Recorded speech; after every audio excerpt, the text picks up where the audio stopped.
প্রাকৃতিক সৌন্দর্যের অপার লীলাভূমি বান্দরবান। বান্দরবানে রয়েছে দেশের সর্বোচ্চ পর্বতশৃঙ্গ তাজিংডং, কেওক্রাডং এবং নীলাচল নীলগিরি সহ প্রাকৃতিকভাবে গড়ে ওঠা প্রায় অর্ধশত পর্যটন স্পট। বান্দরবানের প্রাকৃতিক সৌন্দর্য নিয়ে বিস্তারিত জানাচ্ছেন সহকর্মী এইচ.এম. সম্রাট। পর্যটনের অপার সৌন্দর্যের লীলাভূমি বান্দরবান।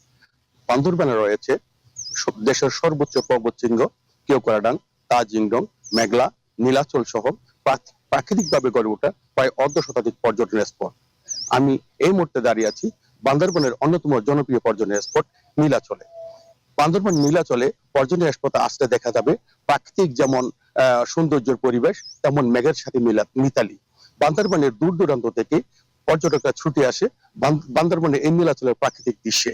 এখানে বান্দরবান নীলাচলে আসলে অবলোকন করা যাবে একদিকে রাশি রাশি পাহাড়, অন্যদিকে উপজাতীয় পল্লী, অন্যদিকে বান্দরবান থেকে দেখা যাবে সুদূর চট্টগ্রামের কর্ণফুলীর টার্নেল।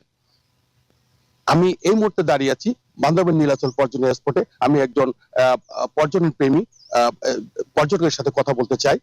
বান্দরবান নীলাচল অনেক সুন্দর, প্রাকৃতিক গুলো অনেক সুন্দর লাগতেছে।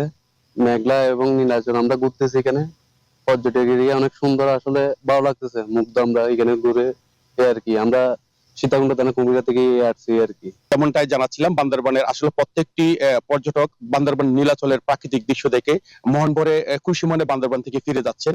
তো বান্দরবানের পর্যটন স্পট এবং প্রাকৃতিক দৃশ্য নিয়ে আমার সর্বশেষ তথ্য।